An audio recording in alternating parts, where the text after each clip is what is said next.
So, a blessed day to all of you. I'm praying and hoping that all of you are doing well and were able to adapt in the stress of your online classes and were able to study well in all of your subjects. So this week, our topic for your FNP lecture is the legal aspects of nursing.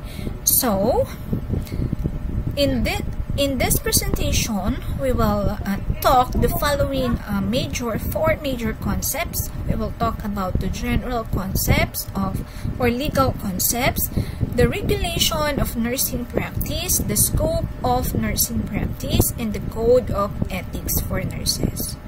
Okay, so let's begin with the general concept. Okay, so under your general legal concepts, we have the term law.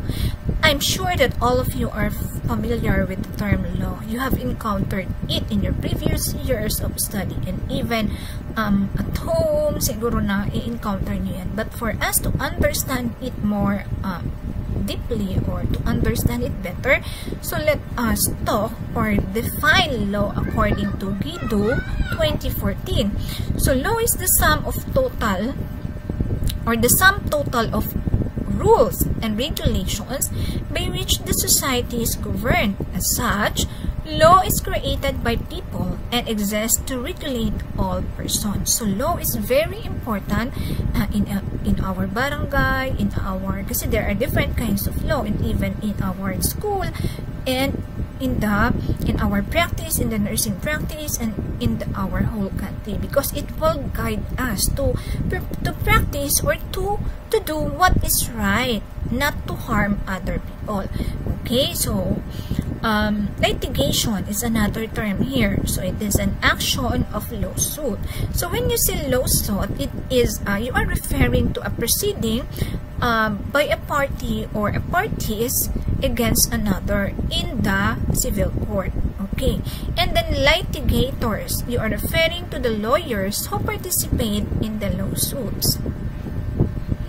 And then what are the functions? Let us talk about the functions of the law in nursing. So why is it important that we need to know what is the law? What is ano yung function ng law in our nursing practice? Is of course, it provides a framework for establishing which nursing action in the care of clients are legal. So is it legal? Tama ba yung ginagawa mo? Are you abiding the law?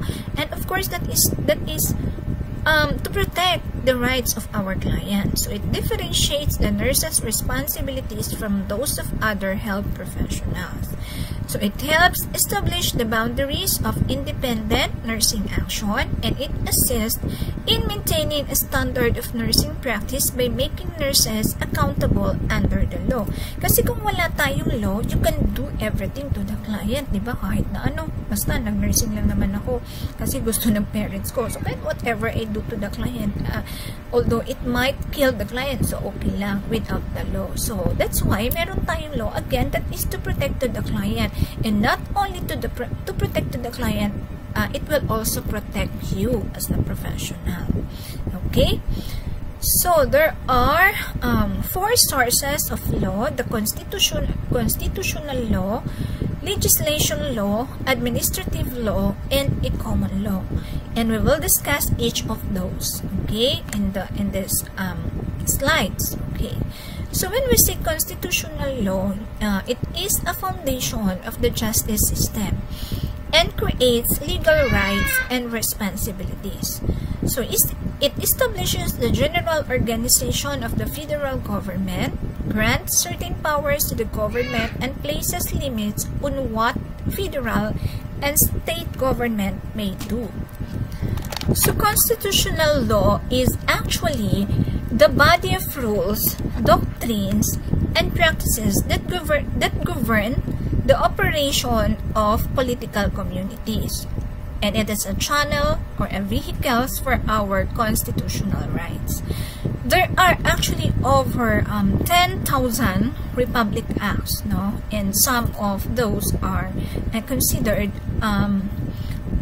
as constitution, yung other documents, no? So another sources of our law is the legislation or statutory law. This law enacted by any legislative body or legislatures. Sorry for pronunciation. When federal and state law conflict, the federal law supersedes, okay, and state law supersedes the local law. So legislation or statutory law, it regulates the function of nursing practice acts. So another source of law, which is the third one, administrative law.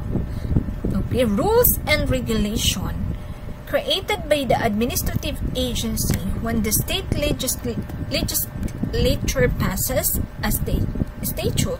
Okay, and this is actually, or administrative law is actually the body of law that regulates the operation and procedures of government agency. It is actually a branch of public law that is concerned with the procedures, rules, and regulations of a number of government agencies. Example of administrative law is the regulation and operation of the Social Security administrations and the administration of benefits to the people. So that's an example of your administrative law. So again, the operation of the Social Security administration, or our SSS, and the administration of the benefits to the people is the example of administrative law. And let's proceed to the fourth one, the common law. Actually, this law evolving from court decisions in deciding specific controversies. The court generally adhere to the doctrine of stare decision to stand by things decided. Okay? The common law is the system of law which based on judge decisions and on custom rather than on written law. A common law relationship is regarded as marriage because it is or it lasted a long time now. Although no official marriage contract has been signed. So an example of common law is a rule that a judge made that says that people have a duty to read a contract. So kailangan natin magbasa ng contract. Whatever contract that you are reading, kasama yan dyan. Okay, kailangan basahin nyo yan. Now, let us proceed to the following, the kinds of legal actions. Meron tayong kinds of legal actions, the civil actions and the criminal actions. So, civil actions deals with the relationship among individuals in the society. If the defendant is found guilty, he or she must pay a sum of money. That's example that refers to your civil action law. So, example nito is personal injury claims, okay, based on the negligent or acts of others that cause harms to others, such as automobile accidents, breach of contract actions. Yan yung mga example of our civil action law or civil actions. And your criminal actions deals with disputes between an individual and society as a whole. If the defendant is found guilty, he or she may either lose money or be jailed, executed, or may lose his or her license if professional. So kapag may nagawa kang mali, criminal law, pwedeng tanggalin ang iyong lisensya. Just like for example, namatay yung pasyente dahil naibigay mo ang potassium na instead na drip lamang yun is ang potassium ay binigay mo ng diretso sa IV. So namatay ang patient. So that is an criminal action yan. Okay, so if you are professional, matatanggalan ka. So another example of criminal actions, of course, murder, rape, yan, terrorism, domestic violence, gang violence are example of criminal actions. Okay. there are types of law. Two types ba of law. Okay? Wait. The public law and the private law. So, when we say public law, it refers to the body of the law that deals with relationship between individuals and the government and the government agencies. Okay. So, while the private law is the body of law that deals with relationships among private individuals. And your example here is contract law and tort law. So, to make, for you to understand it better, so, pag sinabi daw natin public law, it is a law comprises of, ang example nito yung mga na-mention natin kanina, the constitutional law, administrative law, tax law, criminal law, and procedural law. Sorry, that's under your public law. Again, under your public law, meron tayong constitutional law, administrative law, tax law, criminal law, and procedural law. That is an example of your public law. While under your private law, usually, examples ito, it can be found in the organization and in your employment. Like, for example, yung nakalagay dyan, no smoking, or rules on doon sa inyong within the organizations. Okay? So, let us proceed to the civil judicial procedure. Okay. A document called a complaint is filed by a person referred to as the plaintiff who claims that his or her legal rights have been infringed on by one or more other person or entities referred to as the defendants. A written response called in answer is made by the defendants. Ito yung the civil judicial procedural, okay, or procedure. Both parties engage in pretrial activities referred as discovery in an effort to obtain all the facts of the situation. In the trial of the case, ito yung mga pangyayari kasi, all relevant facts are presented to the judge or to a jury. And then the judge renders a decision or the jury renders a verdict if the outcome is not acceptable to one of the parties. An appeal can be made for another trial. So, ito yung procedure kapag nagkaroon ng trial. So, let us now move on to our next topic, which is the ethical, legal, moral function and responsibilities of a nurse. So, there are different terms that you need to understand under your ethical, legal, moral functions. And the following are, the first one is ethics. Okay. So, I know you have your ethics already, no? Ethics is an expected standards of behavior or of a particular group. So, expected or standard behavior of a particular group, no? Ethics. So, it also refers to moral principles, diba? That govern a person's behavior or the conducting of an activity. Okay? So, when we say moral, you're referring to a personal standards of what is right and wrong. So, ano ba ang right and wrong? Crimes, another term here, is an act committed in violation of public or criminal law and punishable by fine or imprisonment. So, punished through criminal actions by the state against the individual. And under these crimes, we have the felonies and misdemeanor. Felonies refers to or means crime of serious nature and punishable by term in prison. So, pwedeng makulong. And misdemeanor is an offense of a less serious nature and is usually punishable by a fine or short-term jail sentence or both. So, example of your felonies is murder or actually rape. So those are example of felonies, which is serious crime. An example of misdemeanor is a crime that is not actually very serious. Okay, misdeed lang. Okay, example, defacing or ruin the surface, writing or pictures, like my school property, or vandalism. Okay? And tort. Okay, tort is a civil wrong committed against a person or a person's property, usually litigated in court by civil action between individuals. Could be unintentional or intentional.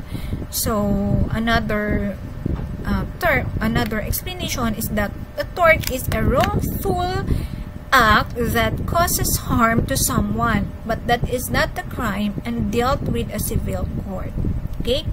So negligence means omission or failure to do that which a reasonable and prudent man would do. So nagkamali ka. Malpractice, any professional misconduct or unreasonable lack of skill or fidelity in professional duties.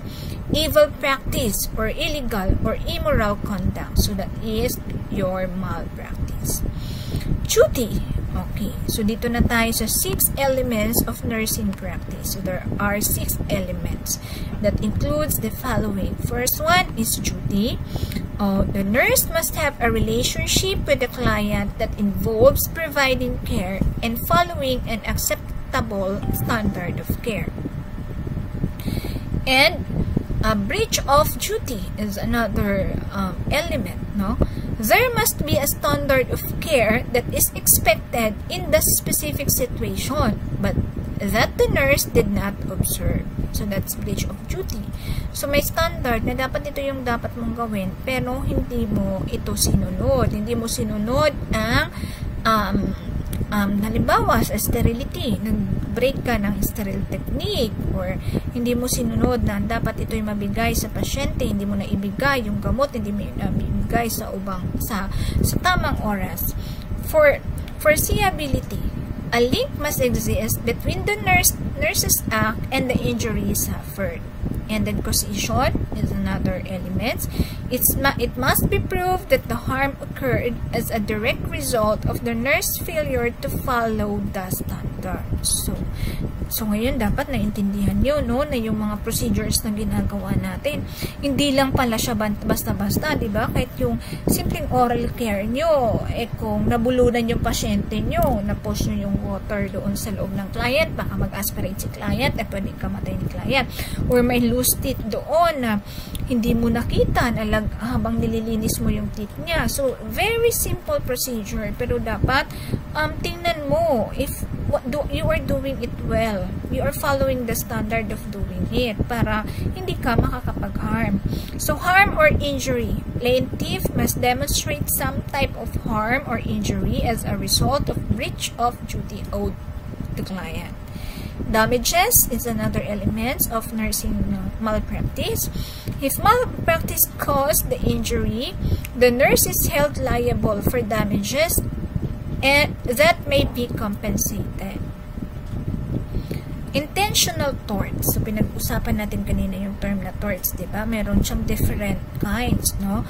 Intentional torts. There are assault, battery, false imprisonment, right of privacy, and defamation. And let's discuss each of this. So, when we say assault, it refers to attempt or threat to touch another person unjustifiably. It precedes battery. It is an act that causes the person to believe a battery is about to occur.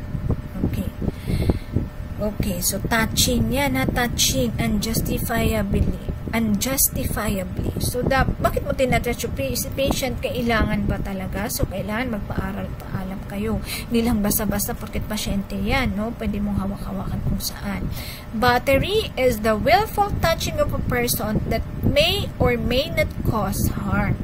Then, false imprisonment, unlawful restraint or detention of another person against her or his wishes.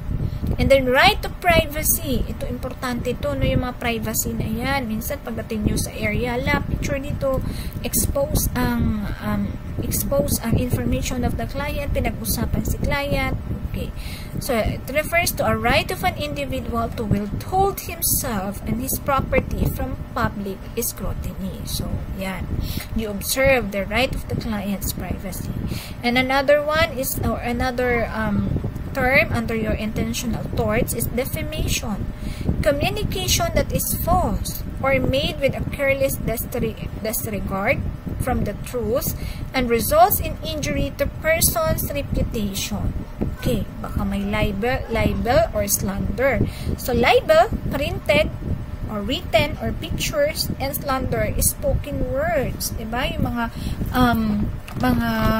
paninira. So, defamation. So, pwede kayong kasuhan yan. Printed, sinusulat, baka pwedeng written or pictures, pwedeng i-post mo doon sa social media or whatever. Or sinaktan mo si patient ng mga spoken words so that you could be pwede kayong kasuhan na ang slander. So, there are types of laws as follows. Public law, okay? So, again, it deals with relationship between individuals in the government. The criminal law, it deals with the action against the safety and welfare of the public. This includes homicide, theft, arson, active euthanasia, sexual assault. Yan, assault po yan. Private law or civil law. So, it deals with relationship among private individuals. So, meron ako example in the previous slides or, diba, about public law. Contract law. It involves the enforcement of agreements among private individuals or payment of compensation for failure to fulfill agreements. So, contract law. Okay. And kinds of legal action. So, could be civil actions, criminal actions, and litigation. Okay. So, na-define na natin to kanina. Civil actions, it deals with the relationship among individuals in the society. Example, a man filed a suit against a person who believes he cheated him, or negligence, or may malpractice. Those are example of civil actions. Criminal laws or actions. It deals with disputes between individual and the society as a whole. Example, a man shoots a person or society brings him to trial. So, that's criminal action. Litigation, action of lawsuit. Napag-usapan na natin yung lawsuit kanina. It is a proceeding, no, against a person or a parties, diba, into the court. Okay. So, let us now proceed to the following terms. Oh, sorry, other terms, no? Licensure. But why is it important kapag nag-practice kayo as professional? Certification, accreditation. Although mention din natin to in the later or in the next slides, no?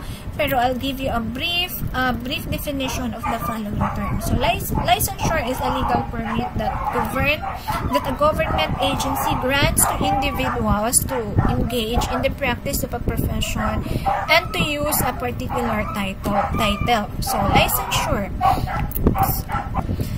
So, yan, di ba, as a nurse, you need to pass your 4-year course or training, pass all the subjects, and then later on, you need to take your licensure examination for you to get a license to be able to practice as a nurse.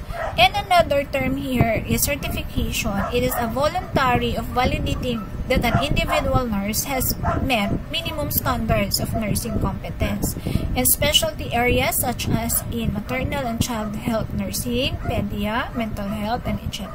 So, pwede ka ngayon kumuha ng certification like me, meron akong certificate before as OR nurse and then or operating room nurse and certificate na sa Red Cross, kukuha rin kayo ng certificate that you're able to perform nursing, tawag dito yung first aid, so you will be able to do that, and so on and so forth. Accreditation is a function of a state board of nursing is to ensure that a schools preparing nurses maintain minimum standards of education. So, meron tayong ina-accredit ang ating school. Okay, so may tinatawag tayong mga accreditation. Okay, another term here is the doctrine of res ipsa loquitur, which means that the thing speaks for itself. Okay, the conditions under this res ipsa loquitur. So, if injury was of such nature that it would not normally occur unless there was a negligent act, okay, or injury caused by an agency within control of the defendant, or the plaintiff did not engage in any manner that would bring about injury. So, that's under, these conditions are under your res ipsa loquitur. So, nurse as a witness, okay, or nurse as witnesses. A nurse who is asked to testify in a situation regarding legal action must seek the advice of an attorney before providing testimony, and that the lawyer can also provide support and counsel during the legal case. So you have to remember this. The nurse may also provide testimony as an expert witness. An expert witness has a special training, experience, or skill in a relevant area and is allowed by the court to offer an opinion on some issue within his or her area of expertise. So you have to know this just in case you will encounter this kind of situation in the future. So let's move on to the regulation of nursing practice. So the standards of professional nursing practice are authoritative statements of the duties that all registered nurses, regardless of role, population, or specialty, are expected to perform competently. 2010, page 2, in American Nurses Association. So again, you need to understand this phrase, diba? So, what is the legal aspects of nursing for? Why is that important? Diba? Bakit kailangan yan? Okay? Let me check this one. Okay. Again, so what is the legal aspects of nursing practice for? Why is it important? So the legal aspects of nursing have an impact on the manner in which the care is delivered to patients by nurse. So legal concerns shape the environment in which nursing is practiced and determine how documents are kept or shared. So ultimately, nurses and the nursing care they provide are judged based on a legal definitions for the standard of care for nurses. Written standards and care and guidelines are available as resources for the determining how nursing care is to be delivered and the quality of care. However, the legal definition of the standard of care for nurses is not a guideline or a policy set by any individual or institution. Rather, it is the embodiment of collective knowledge for what is required of the average nurse and the set the minimum criteria for proficiency. Okay. So, Nurse Practice Acts, okay? State Nurse Practice Acts also legally control nursing practice. So, many states require. So, the practice of nursing is a right granted by a state to protect those who need nursing care. So, unsafe, competent nursing practice is grounded in the guidelines of the State Nurse Practice Act and its rules. All nurses have a duty to understand their Nursing Practice Act and to keep up with ongoing changes as this dynamic document evolves and the scope of practice expands. So, looking at this Nursing Practice Act, diba? Actually, you are really the focus of this act is our patient, the safety of our patient, and the quality of care that we are providing to the client. It should be you should be competent enough, diba, to give care to the client. So under our balikan natin yung ating Regulation of Nursing Practice Acts. Regulation of Nursing Practice Acts, meron tayong mga the following, credentialing. So, when we say credentialing is the process of determining and maintaining competence in nursing practice. So, it is one way of which The nursing profession maintains standards of the practice and accountability for education preparation of its members and is recognized as qualified to carry out the task. That's why it should be yung maganda dapat yung credentials mo. That includes licensure. You need to pass the licensure examination. Ibig sabihin, once you pass the licensure examination, you are really you've done with all the trainings. No, you have been exposed to different areas. You have all the knowledge, the skills, and attitude. And then later on, certification and sorry, this is not certification. This is accreditation. Licensure, certification, and accreditation. Okay. Okay, so siya, no? Factors include in credentialing. So again, ito lang yung sa first, the previous page. Slides, licensure, certification, and identification. Accreditation. So, licensure is a legal, although nagkaroon natin ng brief definition in the previous slides.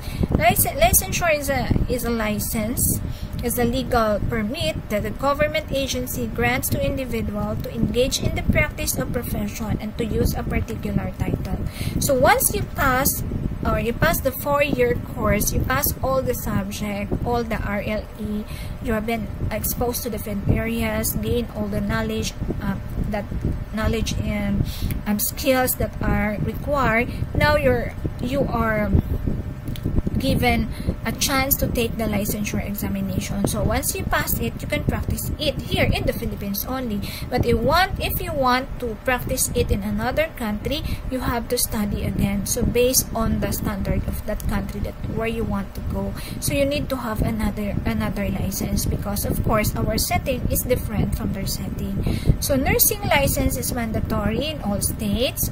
Okay, for an occupation to obtain the right to license of its members, there are 3 criteria that must generally be met.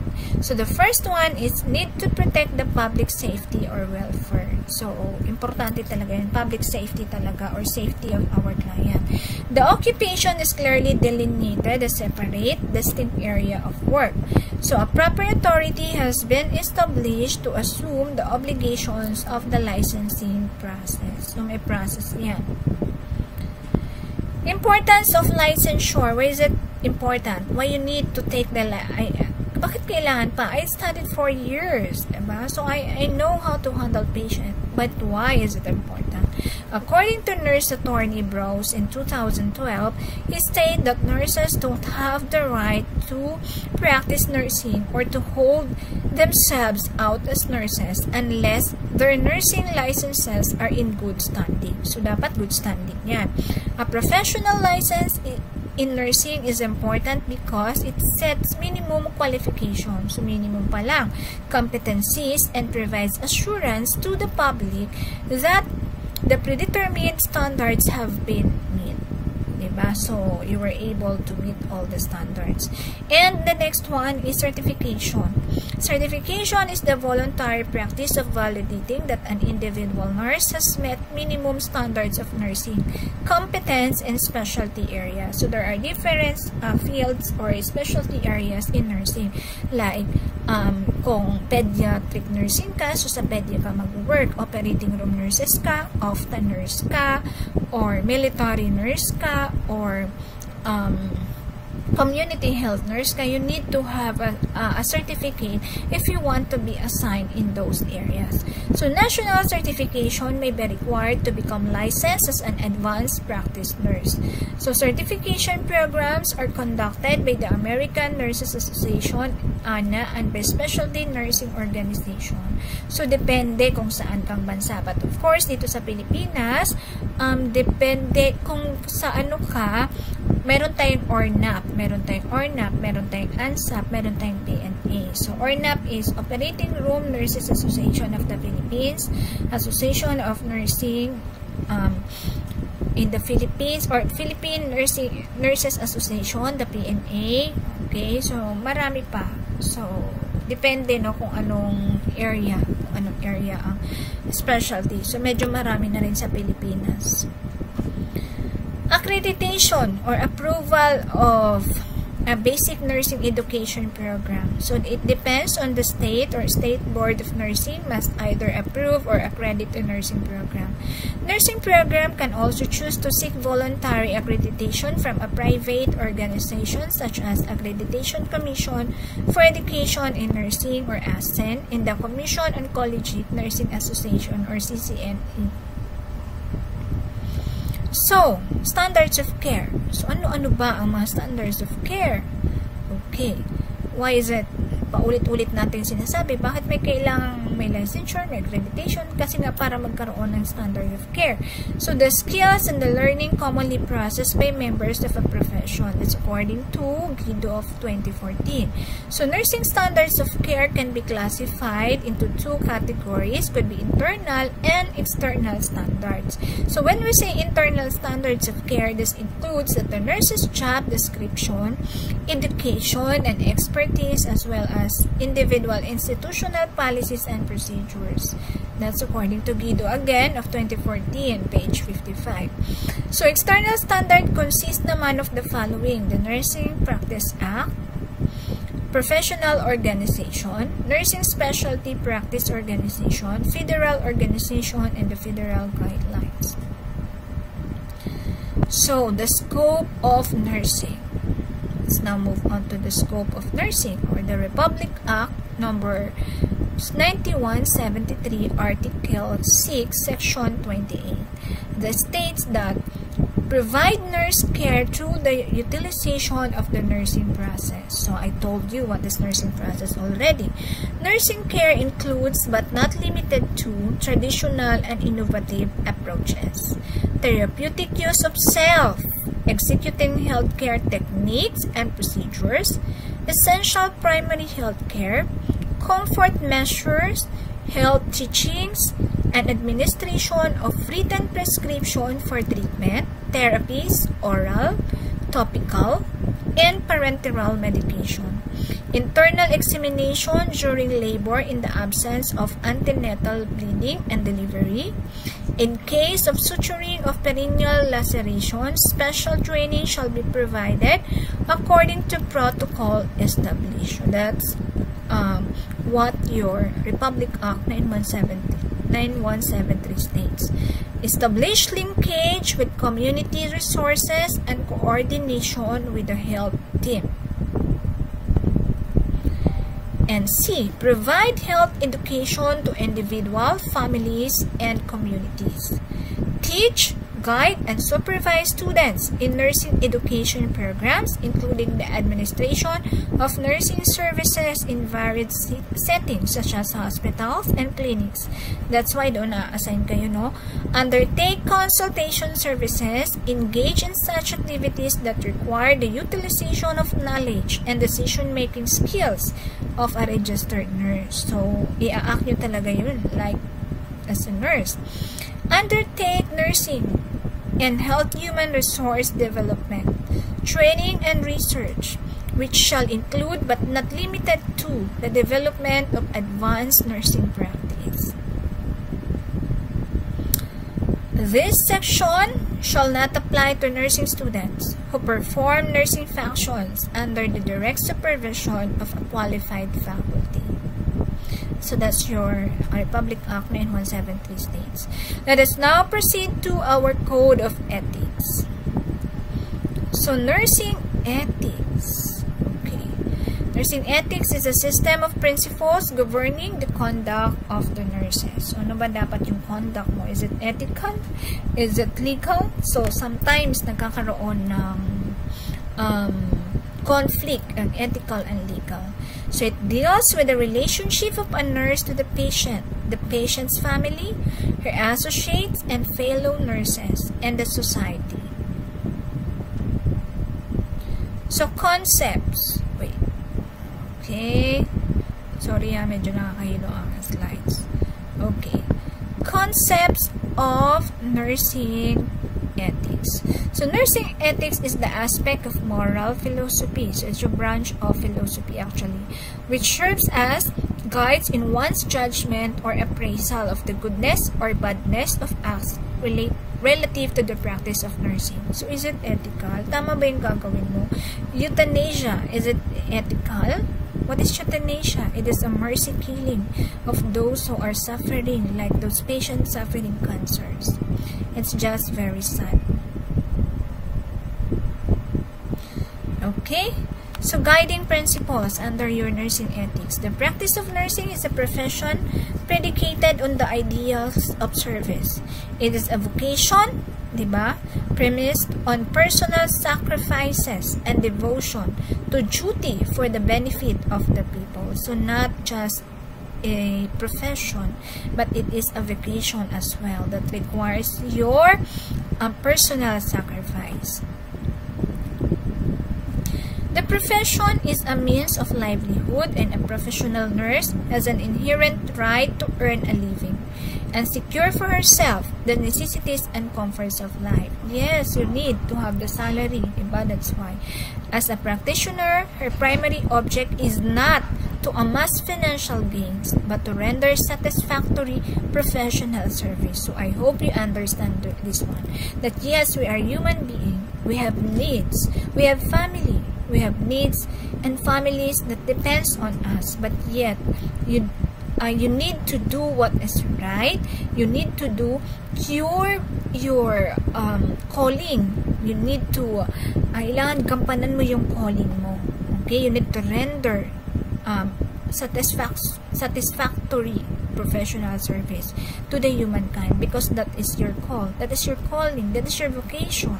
So automatic, yes, you will be earning, but diba sabi nga nila, you have to do your work and later God will provide naman. Okay, so there are guiding principles that guide our nursing ethics. Responsibility to the patient. So what is your responsibility to the patient? Diba? To provide quality care. Diba? To help the client recover, or to help the client promote his or her health. Responsibility to the physician. Okay, what are to report, to tell or to give information to the physician about your assessment to the client. Since you are with your patient for more than 8 hours, more or less 8 hours of your time, depende kung saan kayo nag-work. If you are working 12 hours, diba? You have duty to the public safety, duty to your colleagues, your co-worker, duty to the profession, duty to other professionals, nurses as an individual, nurses and labor unions, nurses and politics. These are the guiding principles. Okay. International Council of Nurses Code of Ethics. Okay, there are 4 fundamentals of nursing nurse responsibilities. Again, to promote health, to prevent illness, to restore health, and to alleviate suffering. So nursing, respect human rights and unrestricted by considerations of the state of the person. Nurses render health services to the individual, family, and the community. Okay? So there are elements of the code. Nurses and the people. Ba sinabi, pinag-usapan natin yan. The nurse. The nurse is the primary professional responsibility, or primary professional responsibility is to the people requiring nursing care. Yung mga nangangailangan. Promotes an environment when human rights, values, customs, and spiritual beliefs of the people are respected. Ensures individual receives accurate, sufficient, and timely information in the culturally appropriate manner. So, especially at this moment, di ba may mga issues about the vaccines. So, are you giving the accurate information at timely manner? Holds its confidence personal information and uses judgment in sharing information. O baka naman nangunguna ka, nasabihin mo, ay, ayoko magpa-vaccine kasi po may mga negative. You need to do research. You need to have the valid information first before sharing it to the people, because knowing that you are a professional nurse, they will believe on what you are saying. Shares with society the responsibility for initiating and supporting action meet the health and social need of the public, particularly in vulnerable population. Who are vulnerable population? At this current situation, the vulnerable population are those people, are those seniors, 65 and up, 10 years below. They are vulnerable. Those who are suffering cancers, diba?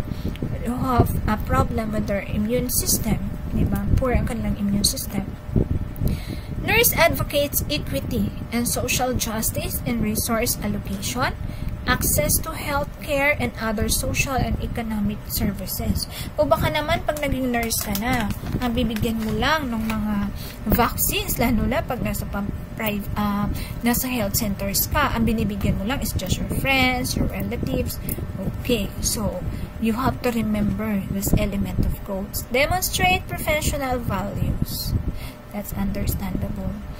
So, nurses in the practice. So, the nurse carries personal responsibility and accountability for nursing practice and maintaining competence by continual learning. So, kailangan patuloy mo rin aaralin, hindi lang yung katulad ngayon, nurse ka na, tamad ka ng mag-research, makikinig ka na lang doon sa mga hearsays about the vaccine, about the COVID vaccine. No.